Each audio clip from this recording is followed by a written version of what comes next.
I will call to order this meeting of the Somerset Berkley Regional School Committee at 6:04 p.m. Due notice having been posted. Pursuant to the open meeting law, any person may make an audio or video recording of this public meeting or may transmit the meeting through any medium. Attendees are therefore advised that such recordings or transmissions may be made whether perceived or unperceived by those present and are deemed acknowledged and permissible. We'll do a roll call of members present. Mr. Fenstermaker. Present. Ms. Ferreira. Present. Mr. Machado. Present. And the chair is present. Do we know if Ryan is coming? He is not coming. And with us also this evening, our Superintendent of Schools, Mr. Jeffrey Schoonover, our Director of Business and Finance, Mr. Ronald Harrow, and our Recording Secretary, Ms. Robin Vacara. Could we stand for the pledge? I pledge allegiance to the flag of the United States of America and to the republic for which it stands, one nation, under God, indivisible, liberty and justice for all. Thank you, everyone. The next regularly scheduled meeting of this committee is on Tuesday, February 6th, here in the Somerset Berkley Regional High School Library. First item on the agenda under student teaching and learning is the student representative report, which I think we will get next time. So I would just say that Mr. Vieira extends his apologies. He is on his way to visit Purdue for college visit. So he was not able to be here, and neither was his vice chair. Go Boilermakers. All right. We'll get an update from him at the next meeting. The next item on the agenda is recognition of our December visionaries.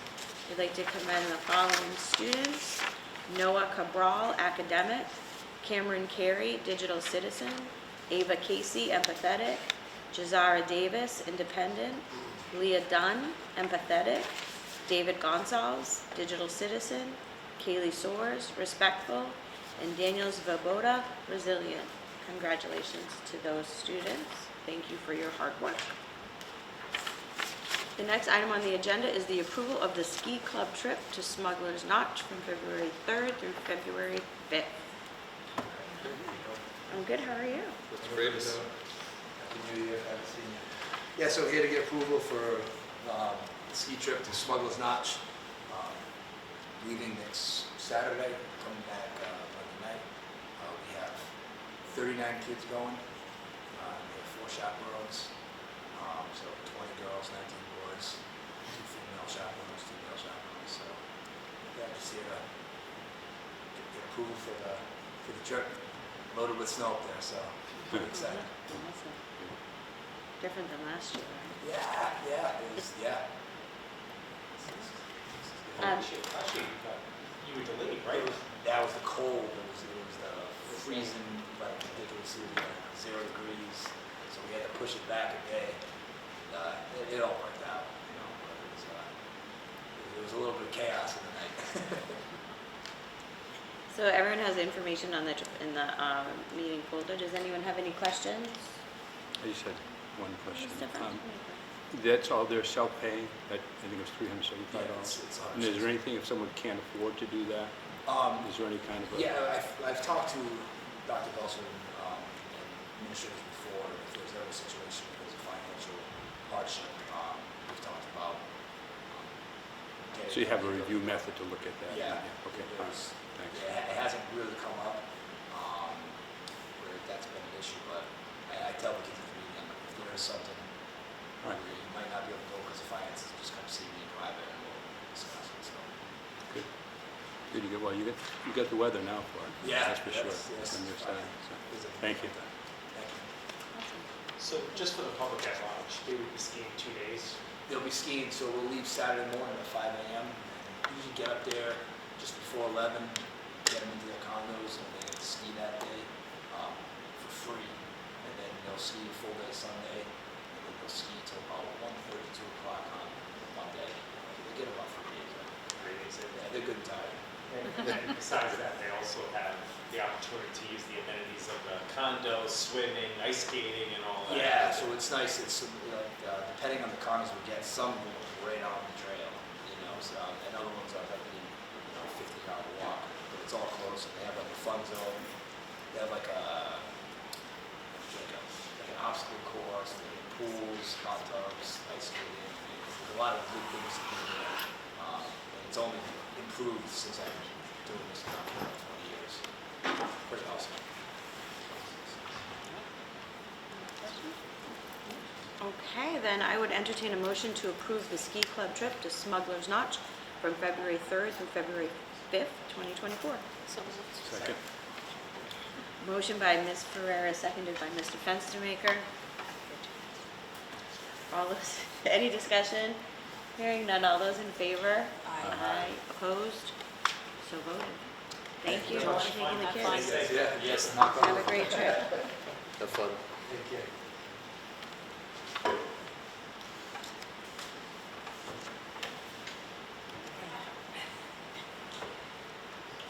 Hi, welcome. Hi, thank you. Sorry I'm late. The next item on the agenda is an update on athletic participation. Yeah, I know you have some information in your folder showing the, I'm just going to pull it up here myself, showing the participation in fall and winter from the 22-23 school year to 23-24. See, there is, and this was requested obviously to see if the change in fees had any impact on participation. And it, as you can see, it really didn't. There's actually a slight decrease in the total number of participants from last year to this year over the fall and winter seasons. But I think that loss of, I think it was 3 students, is pretty much in line with our overall decrease in student enrollment. We are, I don't know what our enrollment is right now, maybe about 960 or so students. It was probably closer to 1,000 last year. So drop in enrollment, only a loss of 3 students participating in sports between boys and girls sports over those 2 seasons. Really had no impact at all, positive or negative. I'm not able to open that. Yeah, it's sheet. just Am I the only one? Oh, really? I had to request Yeah, you can have- access. yeah. I can forward it to all of you. Oh, I requested access, I can get it later. We got that. We got the summary. Okay. Too many tabs. Does Yeah, it- so if I can just share some of the numbers. In fall of '22, we had, for the boys' fall sports, we had 172 total participants. This past year, we had 159, so a loss of 13. In the girls' fall sports, in fall of 2022, we had 126 total. This past year was 120, so a loss of 6. So we had a total loss of 19 students in the fall. But boys' winter, last year we had a total of 120. Currently we have 129, so we've gained 9 students there. And for girls' winter sports, last year we had 70. This year we have 78, so a gain of 8. So whereas there was a loss of 19 students in the fall total, 22-23 compared to 23-24, there was a gain of 17. So I said it was a loss of 3, but it looks like it's a total loss of 2 students. It was 488 over the 2 seasons last year compared to 486 currently. And this year's sophomore class is actually a bigger class, enrollment-wise, right? Current sophomores, that's sort of, I know that's the I big Berkley believe the class. sophomore class is the larger So it one, wouldn't be yes. surprising if it came down just a Right. little bit. Okay. Thank you. Do you have any more questions?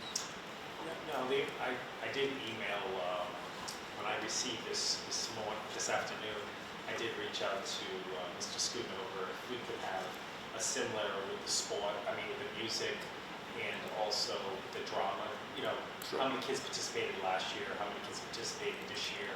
And also, if possible, we have multiple clubs in this, at the high school level.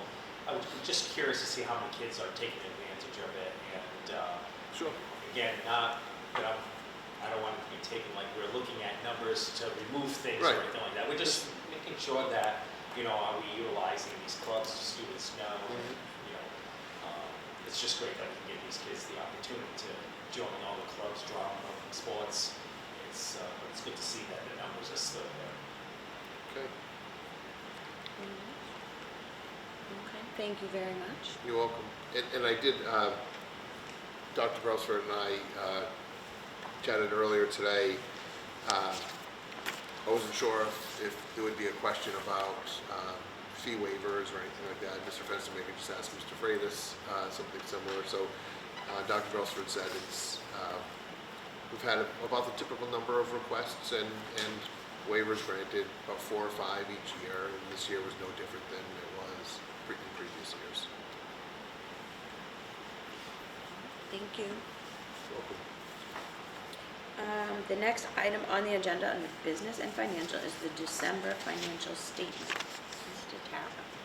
Sure, so you have a copy of the December 31st financials. We're running favorably as expected. There has been no surprises so far with the operating budget this year. There was a little, obviously you can see some savings for some of the paraprofessional positions that were filled. That's helped offset some overages in some other accounts. Historically, there's been a placeholder in the school committee contract services line to cover for any administrative increases that take place in the beginning of the year. You'll see that in the budget transfer request. That'll be reflected in that. But for the most part, we're over on a few line items we know that we were going to be. We're looking at making some pre-purchases from the FY25 budget discussion to kind of address some of those and take those off out of the budget so we don't have to include that in the budget. We're making some one-time purchases as needed. We purchased a zero-turn tractor. We submitted that. That'll be in April. And we're looking at possibly another piece of equipment to address the outside grounds. And curriculum materials, as Ms. Haskell may see fit, that needs to be done. Dr. Brailsford and I met with a company to look at reupholstering some of these chairs in the library that are falling apart. So we're getting some fabric samples, and we're going through a state contract for that. And we'll try to get that done soon. And that's it. Anyone have any questions? Mr. Shadow? The only question I have, I'm going to go back to the whole sports drama. One of the things that, when the budget committee was looking at, we were all concerned that, we were going from 500 to 150 and so on. Has any of the sports or drama clubs or music groups, are any of their budgets being depleted quickly? If so, is it because they didn't budget well, or is it because those fees are taking an impact on it? That would be the only thing that I would be curious about, because obviously, the productions are going to be coming in pretty soon. Show choirs are now going to competition, marching band, probably traveling. So I was just curious on that piece because this year I cannot advocate to remove the user fees because there are so many expenses and our budget's going to increase. So I'm more concerned, did we go too much year one that it's affecting other things right now? So I would speak for both Mr. Young and Mr. Francis. They do a really good job as far as tracking their budget. I think we were working up to having a pretty comprehensive budget for the music, similar to what we did for athletics. So I think the model that's in place is consistent with what's needed to run the programs. I don't see that we've run into any concerns relative to those activities that would stop them from happening. So the budgets that are in line are based on the type of competitions they're participating in, the cost of transportation obviously may be a little bit higher depending on where they go and how long the wait time is. For the most part, they're going to stay within budget. But if there's something that they need, we'll always have that conversation to make sure that it's towards the end of the year, to make sure if we can do it, we'll make sure it happens, and then we can reassess that. We've developed the FY '25 budget as well. All right, and that's the purpose why I'm asking this question right now, because I know this budget subcommittee will be, they'll be working on the budgets pretty soon if they haven't already started. And I just want to be sure that it's not a situation where schools are not, our students aren't getting the opportunity because, you can't, we budget for 6 competitions or whatever, and now with all the overage, so everything seems to be, all right, perfect. And I would say unless it became a new competition that they weren't planning for because they moved on to the next phase, that's a different conversation. Yeah, exactly. Trying to find the right spot between the fees and the budget. Gotcha. Looking at the competitions music department line item, it looks like it's in pretty good shape. Does anyone have any other questions about December financials? Anything else we need to know? Good job. Thank you. I'm learning. Okay. The next item on the agenda is the approval of the hourly rate for Lindsay Albernaz, our former treasurer, as she trains and mentors our new treasurer, who I think started, was it January 1? Yes. January 2nd. January 2nd. Oh, yeah, January. We're not going to start off by working the holiday. We're not that bad. January 2nd. Thank you. And then I think there's a memo in the drive with the agreed upon rate. Does anyone have any questions?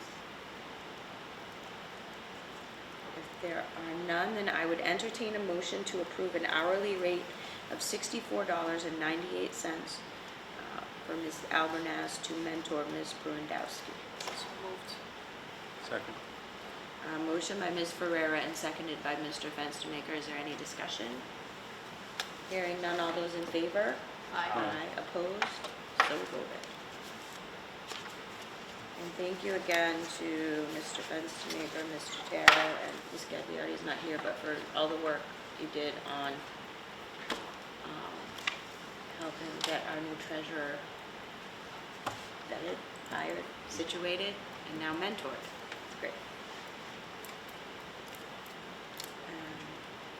Okay, the next item on the agenda is the FY '24 budget transfers. Mr. Tara. So I provided the committee with a budget transfer request. Some of these are items that I had already mentioned regarding transferring from potential savings within each of the various line items to cover some of the overages. Some of the overages are related to items that we're making for one-time purchases. You can see some of the overages in the maintenance department. One of the overages in the maintenance department is actually utilities. Consumption rates are up a little bit, so and usage is up, so that's a reason for that being a little bit higher than anticipated based on the FY '24 approved budget. The only other thing that I would point out is that we're continuing to see some savings within the special ed transportation, and that's trending right now for the FY '25 budget as well. So we took some of the savings out of that. As I mentioned before, I think I mentioned this to the budget subcommittee, we've been making a diligent effort in trying to purchase some vans, specifically the transit vans, which are a little larger. We've actually, I think it's a total of 4 vans that we've tried to place orders on and they've been canceled. We've been fortunate to receive some of the caravans. I think it's a Chrysler Pacifica, the smaller vans, and we're getting by with that. But as these vans age, we were trying to purchase them with some of the savings from the out-of-district transportation piece, but we're not able to. The other thing is we'll have a little bit of a savings in the out-of-district tuition. As I mentioned, we have a little bit of money left over from IDEA that we're going to be using to cover some of the out-of-district tuition costs, and that will have a savings in this budget. By these savings, we'll be allowed to make those one-time purchases, as I mentioned previously. For curriculum stuff, there's some world language books that they were looking at in FY '25. We're looking to probably make those purchases now, so they're on the FY '25 budget. But this is a reconciliation based on where the charges should be, consistent with the Charter of Accounts and consistent with our policies and procedures. So that's just a summary for now. There'll probably be potentially another transfer at the end of the year like we typically do. We usually do one in January and one in June before the audit's complete. Any questions? Just have a simple comment. When we remove, and I'm just going to use the special education route for the transportation, we're removing $25,000 from that line, so it's going from $531,000 to $506. I'm just picking on that one, Yeah. because that seems to be the one that's in front of me right now. Okay. When we're looking at next year's budget, are we going to see 506 going back up to 533? Because then it's going to show an increase in that line item. And I'm just trying to figure out, it's not, this year it's 530, 531. Right. But next year when we see we're going to see that you're going back to 535 or whatever the case may be, especially with the transportation costs. You know, obviously the bids were just open, we only had one bidder. It looks like it's going up like 60% or whatever the case may be, if not more.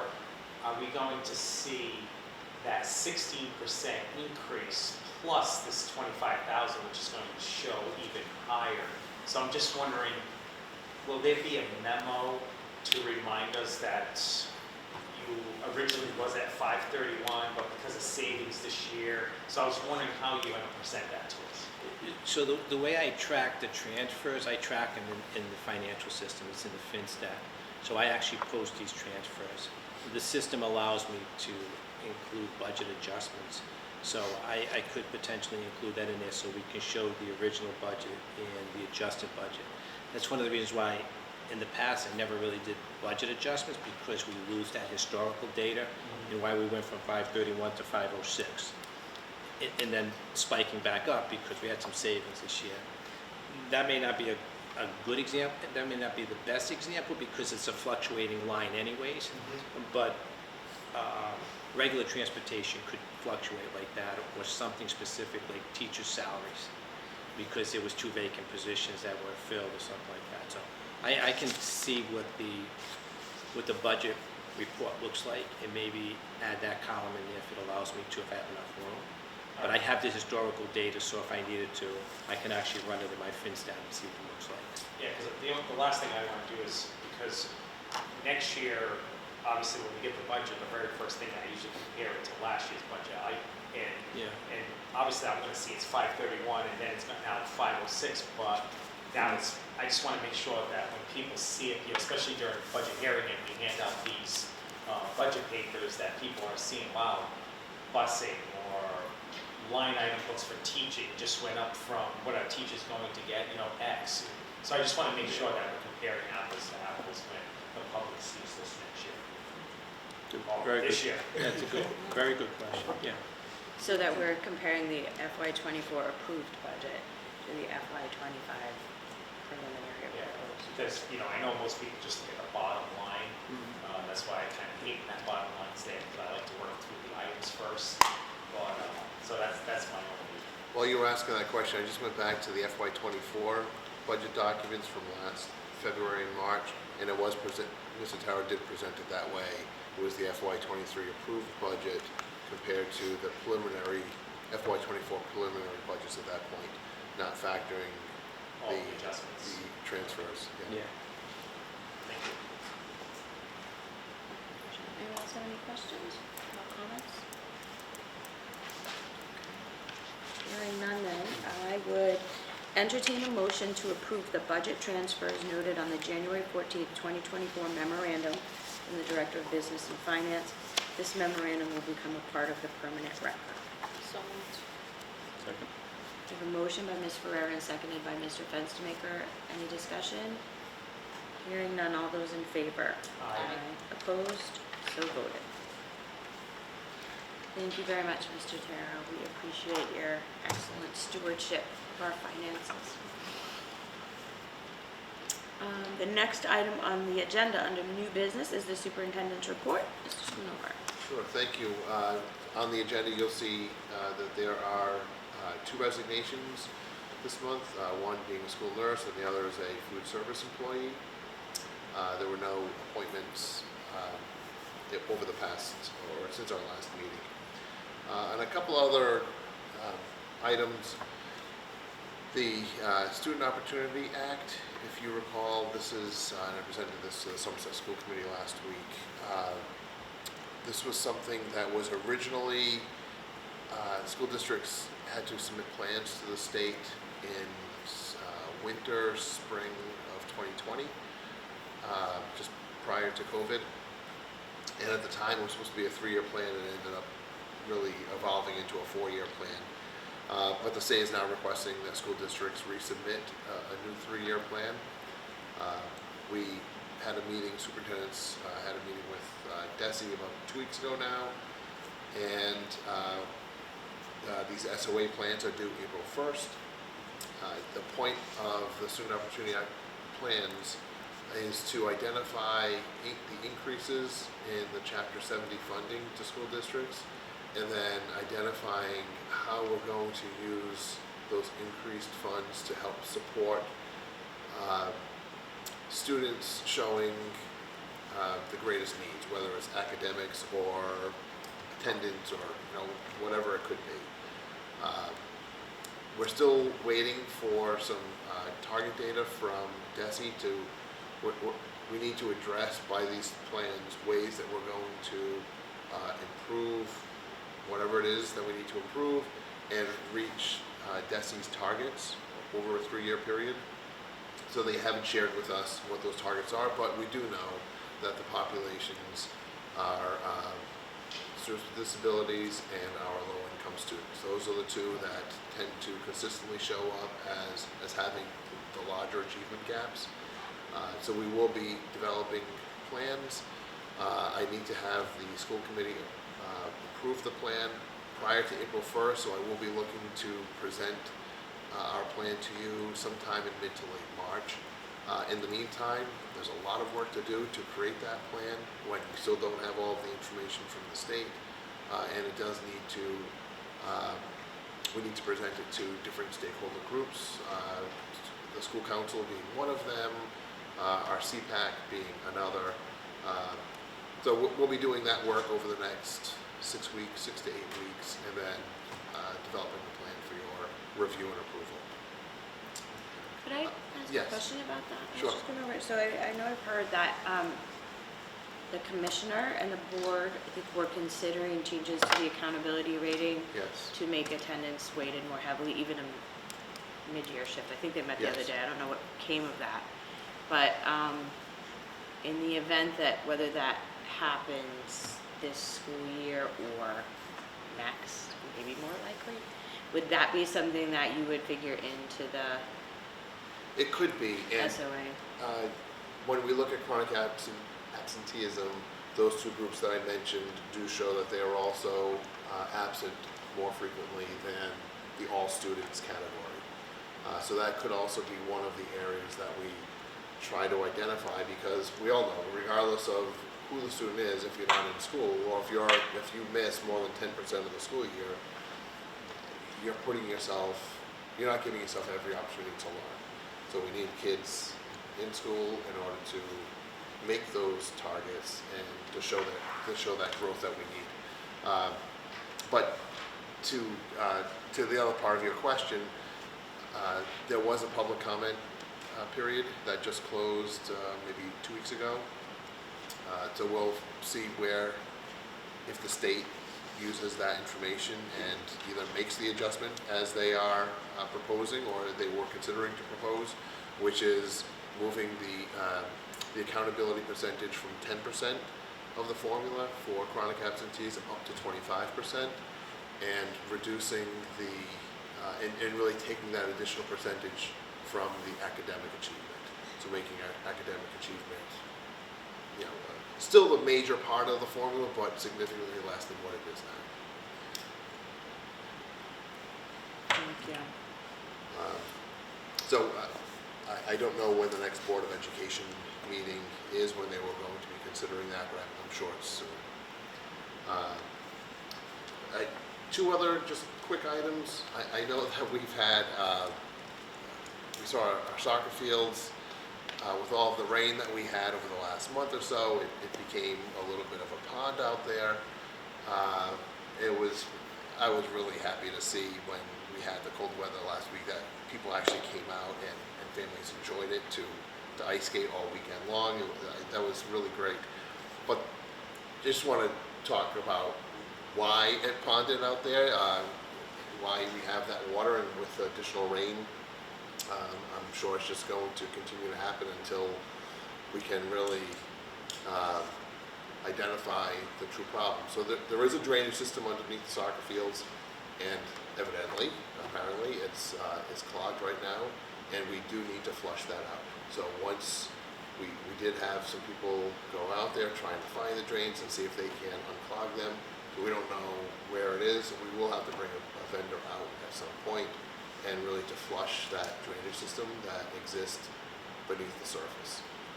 And once that happens, obviously it should be good for then several years. We'll just have to then at that point make sure that we maintain someone coming out every so often as recommended, rather than waiting until we have a situation like this.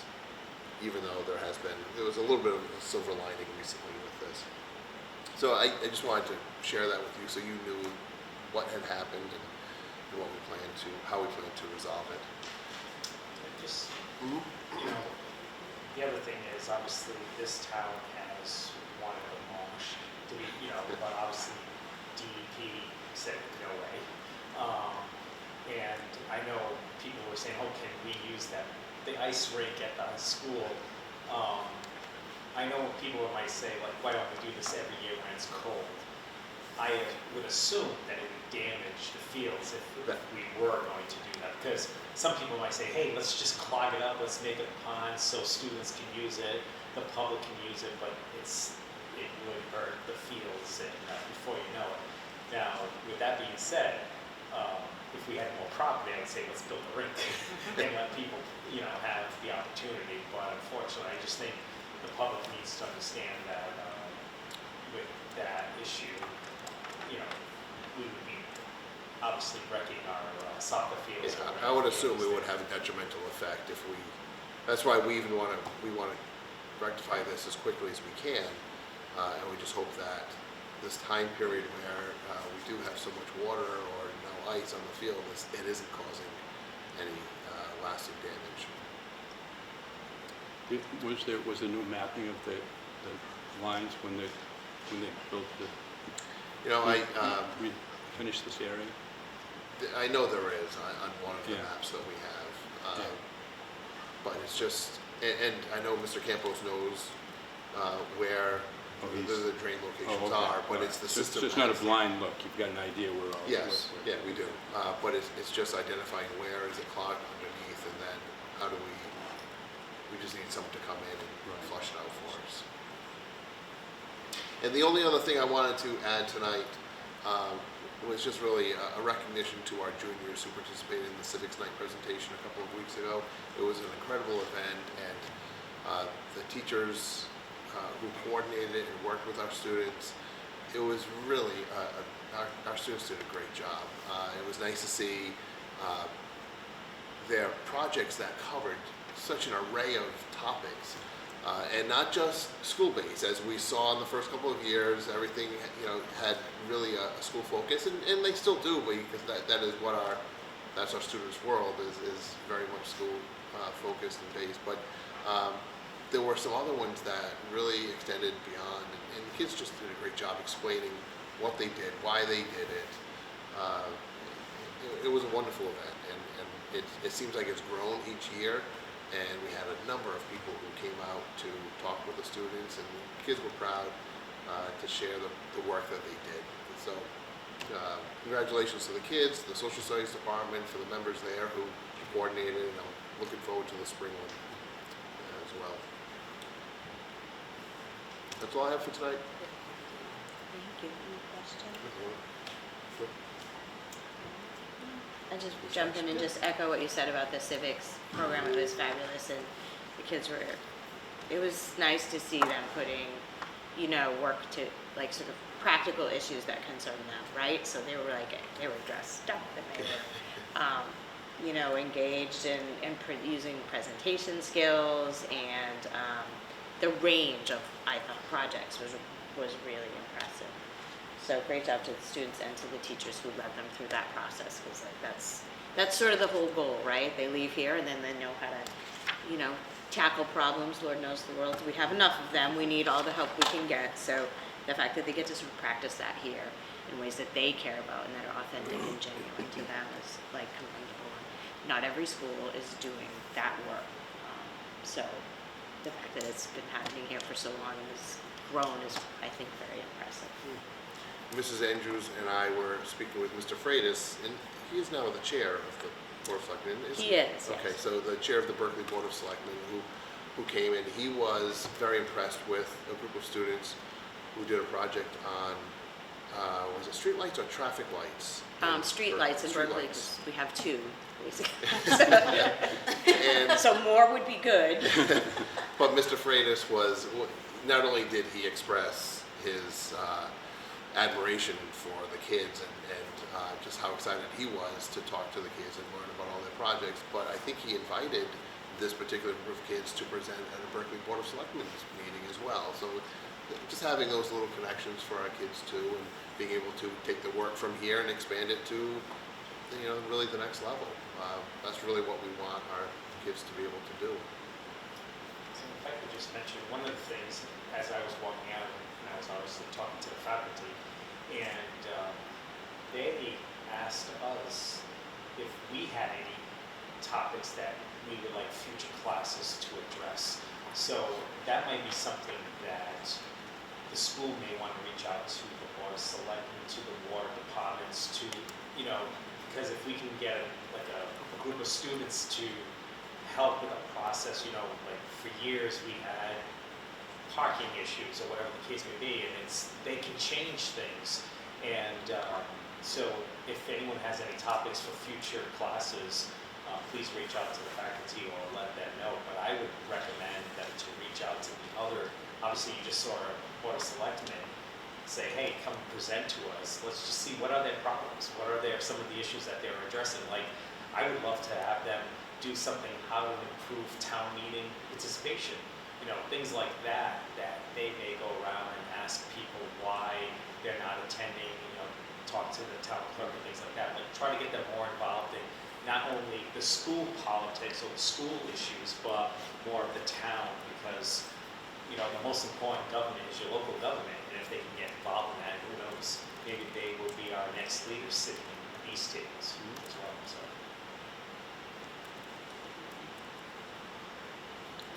Okay, and one other topic, professional development? So tomorrow we have an early release day for professional learning. So we had worked together to create our plan, which we've mentioned before, and there are multiple pathways. So teachers are in that pathway for the entire school year. And so we are going to have our using technology to enhance learning. Mr. Croft is doing part 3 of Clear Touch training, which is our interactive boards or interactive panels. Reaching and teaching freshman learners, we're working with Throughline Education, formerly Highlander Education, and they are working on some case studies in terms of how best to run a workshop model or some small group instruction or station rotation for students in the high school classroom, specifically in the freshman classroom, but definitely transferable to the other grade levels.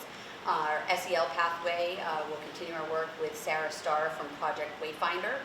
And building thinking classrooms, Mr. Lawrence is facilitating that with our math and science teachers, and they are going to be doing some mid-year data analysis. And our paraprofessionals, I believe, are doing the Stop the Bleed training. So we have a lot of different things happening, but we're really pleased and proud of the work that we're doing. And so I just wanted to mention before we kind of moved on, and looking forward to it. So it's been a few months since we had a PD day. So it's really important and valuable time for our teachers, and we've worked really hard to create programming that allows them to bring it to the classroom and to reflect on what they've done since the last time we were all together and learned, and then what are the things that we can take with us and apply in our classroom tomorrow and next week and between now and our next session. So just wanted to share that. I think one thing that is really commendable about this is the pathway approach to PD, which I think not everyone does, and so often PD is one-off, right, here, there, and so the ability to sort of keep sustained focus with the same cohort of colleagues throughout the year to focus on those important initiatives and to be able to sort of pull the thread all the way through, I don't know, I think is a really interesting, great model, and so but as you hit the end of the year, sort of curious to see your reflections on how that compares to sort of maybe previous ways of approaching PD. I think that it also lays out a kind of map for the future, and so teachers are able, or our educators are able to kind of take a look at what we have done and to visualize that in terms of what it looks like moving forward, because they will be rotating through these pathways over the course of the next few years, and the data also, and we get the teacher feedback at each session, but then overall we'll get that feedback, and it will inform our choices in terms of how we move forward, and if they're, if one of the pathways is not meeting the needs of the team or the group, if there's something that would expand or be another pathway that would be helpful and there's a need for it, we could add that in. And it has become some of the conversation that we're having even at other levels that we work with in terms of that pathway approach, because that's, to your point, that sustainability piece, it is not one and done, and it is hopefully meaningful and useful. And again, that make and take model, we've been really clear with all of our facilitators. It's essential because it's not an exercise in practice or even futility, right? We want it to be something that we're able to take and use with our kids, get feedback from our kids, make adjustments, and then come back, but always moving closer to our vision of the graduate, always moving closer to those standards that are set for us in each of the content areas or in the course. So even when you're talking about the civics project, right, it warms my heart, right, because it is where we want our kids to be, and to have, it's not just an exercise, it's not just playing school, it's being invited to go and speak, it's real life, or the changes that have actually resulted from the work that our kids have done. It's not just, oh, isn't that nice that the kids asked? It was real and meaningful, and they came with data, and so I think that those are definitely transferable to real life. It's what we do here, and on a different level. So I think that also our teachers are so committed to our kids and to their learning, and then to their own learning, so that they are doing the things that are best going to meet the needs of our students. So, and we had I did a visit today to an elementary school, and I have another one planned for Friday with a high school teacher who's implementing workshop model in her classroom, and she wanted to see it. And so she met me this morning, and then we're meeting on Friday.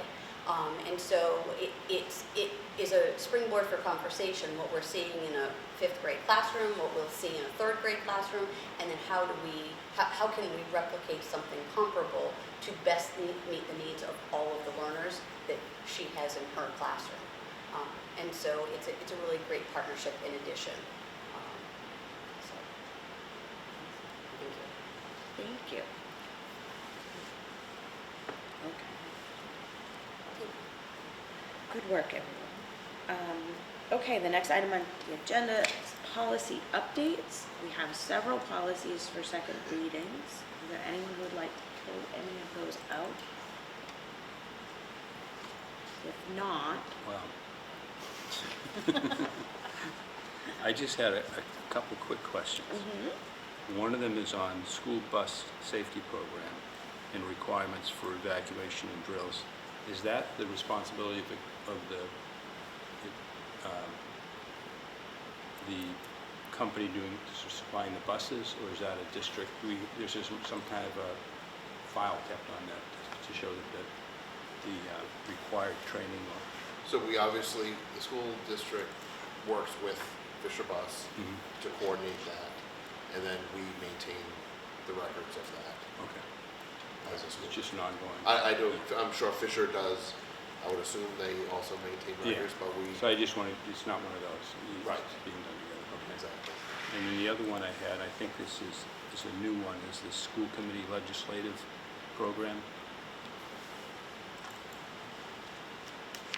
It's, It's B.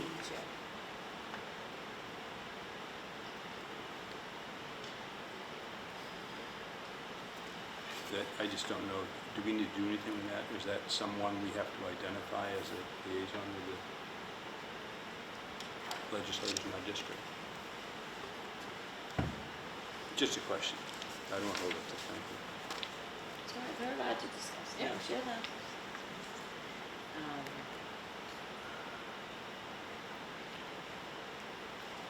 So, Yeah, in that last paragraph, under number 3, the committee will annually designate a person who may or may not be a member of the committee, blah, blah, blah, as a, to work with the legislator, state legislator. are you volunteering, Mr. No, I'm just, Fenstermaker? I'm Sounds certainly like- not. I'm just... Seems like I you're like raising that your idea. hand. I just think it's another opportunity for a voice, right? Would it make sense for us to adopt the policy and then on the agenda for the next meeting, once the policy's been adopted, to then appoint Yeah. said person?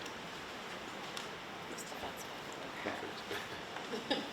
And we'll remember that you volunteered. Exactly. Mr. Machado will definitely not forget. Well, you're welcome. I'll just say, the first Reed's Collaborative Board meeting of the year, you want to attend, because whoever doesn't attend is the one who is, you're certain to be appointed to one of the subcommittees. So, Actually, that's right, what are we doing? We could appoint, there's 3 seats there. Right? All right, so we'll make a note for that for the next. Were there any other questions or comments about any of those policies? In that case, I would entertain a motion to approve the second reading of the policies noted on this agenda, which will become a part of the permanent record. Policies BJ, School Committee Legislative Program, and policy EEAJ, Motor Vehicle Idling on School Grounds, are new policies. On the motion? Yes, yes. Do I have a second? Second. Motion by Ms. Ferrera, seconded by Mr. Fenstermaker. Any discussion? Hearing none. All those in favor? Aye. Opposed? So voted. Thanks to the policy subcommittee. We have another meeting on Keeps the on coming. 31st, so there will be more. Policy Subcommittee is working hard. The next item on the agenda is the Bullying and Prevention Intervention Policy. This is an amendment. The policy is JICFB, and we're recommending an amendment and waiving of the second reading. And this is amendment based on feedback from DESI. It's a DESI requirement, is that right? yes, there was, this policy was approved earlier this year, and we recently had through the PRS system on the Somerset side, DESI further review this after 2 reviews already, that they did not pick up this one word, viable, but report being viable or not. And DESI wants us to remove that word because they don't want principals or assistant principals to screen out any reports of bullying. They want every report to be investigated, and then through that investigation, they can deem that it was not an actual incident of bullying. But it was just striking that one word from this policy. And that's why my recommendation is, since you've already approved it earlier this year, and we're removing that one word, if we could just waive the sort of the first reading and have this one go into effect, that way we can inform DESI of the change and put the revised policy on our website. Okay, so I would entertain a motion to approve the bullying prevention and intervention policy, JICFB, as presented, and to waive the second reading. So moved. Second. Motion by Ms. Ferrera, seconded by Mr. Fenstermaker. Any discussion? Hearing none, all those in favor? Aye. Opposed? So voted. Thank you for that explanation, Mr. Schoonover. The next item on the agenda is the consideration to approve the Education, Travel, and Culture Exchange Company. We're going to defer this item to the February 6th meeting, pending policy subcommittee review, and the policy subcommittee meets on January 30th. Okay, next on the agenda, other matters informational, Somerset and Berkley Public Schools updates. Mr. Machado, the Somerset update? Sure. At our last meeting, we also didn't have our student representative because she was unable to attend. We did recognize our Raiders of the Month. The school committee granted, we revised our school calendar for the middle school, where we added 2 early release days to allow our staff to pack their belongings, because obviously we have to move to the new middle school. So we approved that change. The superintendent gave us his report. We did have a quick conversation about school safety by our special ed director regarding, we were getting some injuries with the paraprofessionals, our students. So it seems like the changes that have been implemented has helped. So that was great. Something that may come, a discussion that we did speak about was Chromebook fees. This might impact the region as well. So right now we are looking at what the impact is, how much are we spending, because right now we're indicating we're raising about $10,000 in maintenance fees to purchase supplies and things like that. So we may absorb in our salary, and in our salaries, in our budget, but no final vote yet. It's just that was the first discussion, so we're going to look into it further. We did have a conversation about capital plans. We had a 6-year presentation given to us. It was a real good conversation because we're trying to address all the needs of our elementary schools. We voted to participate in the windows for the MSBA statement of interest, so we are going to be submitting one because there's a $100 million. 150. 150. So we are going to request about $2.5 million worth of work that we have. At this time, we don't have any articles for a town meeting, but we are going to review whatever might still be needed. That is due to be presented to the Board of Selectmen by March 1st. We did talk about our timelines for our budget workshops. And let's see, we also approved all the same policy changes. And we were very fortunate to receive about $12,000 worth of grant donation from the Feinstein Foundation for all 3 elementary schools. That's about it. And we actually, as we're doing today, we did not have any executive minutes to be released. But I think that was it. I'm going to defer now to my colleague. That was it. I was actually following along the agenda, so yeah, good job. Thank you. Mrs. Solomon could not be here this evening. Quickly looking to see if there's what's going on in Berkeley. Did I mention one? Are you going to mention the play? The musical? All right, yeah, do it good. I just wanted to make sure. That one I knew about, that's what I think the only one. So I apologize for the brevity of the update, but I do know that, Berkley Middle School is presenting, is it Matilda Junior? This weekend. I think it may be almost sold out, so if you'd like to attend, you should probably get your tickets. And I'm trying to think if there's anything else. Work continues on the building project as always. But the production of Matilda is the only thing I know about. Okay. Topics not anticipated 48 hours in advance of the meeting. We have nothing. Action items for future meeting. We could do a little update from budget subcommittee if you'd like. We're not done yet, but we can certainly do an update. What else would folks like? I don't know if possible. I know this year we changed the race block from Friday to Wednesday. Maybe just give us an update how that's working out for, obviously, I love that. Schedules are always a living document. We're trying to do the best. I was just wondering how that move has gone. You know, it might be too early, but if not, maybe just a little presentation on that.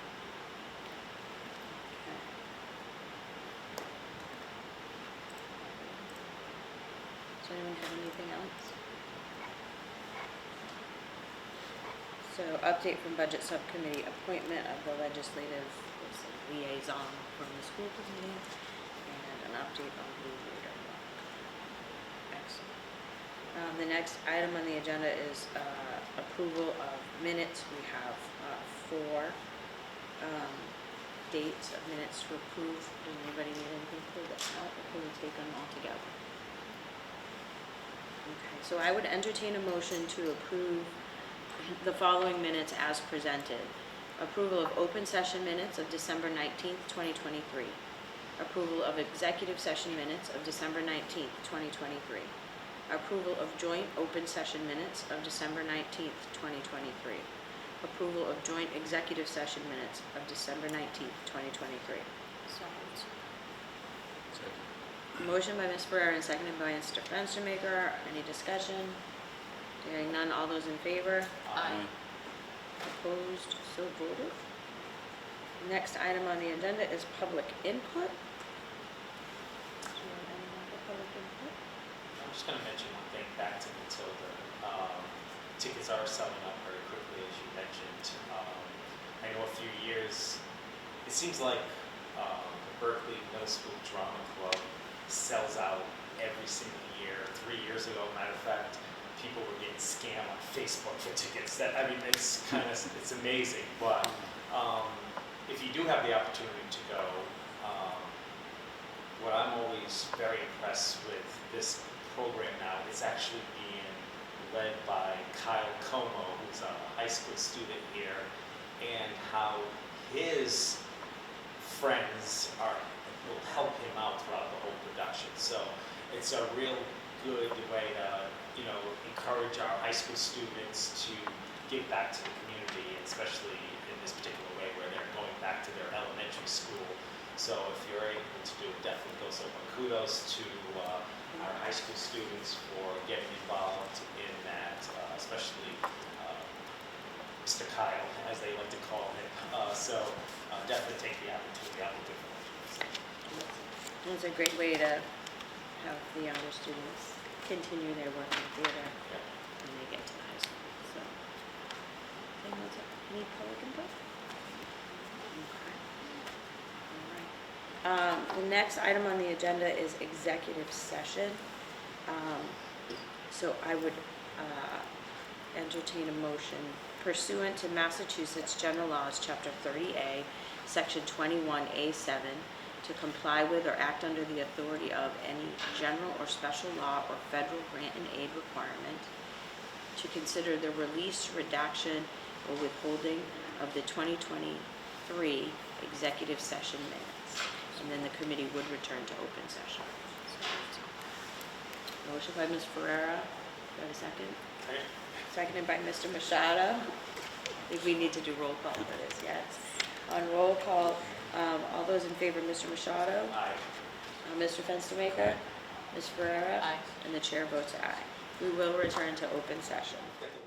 So we return to open session. The next item on the agenda under new business is the approval, redaction, or withholding the release of the 2023 executive session minutes. I would entertain a motion to approve the release of the following 2023 executive session minutes without redaction or any withholding. April 25th, 2023, May 23rd, 2023, November 30th, 2023, December 19th, 2023. So moved. Second.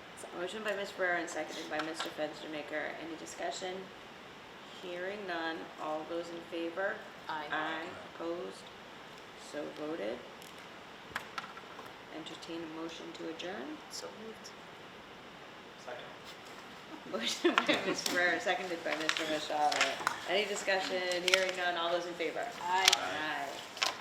So voted. Thank you, everyone. Thank you. Ships.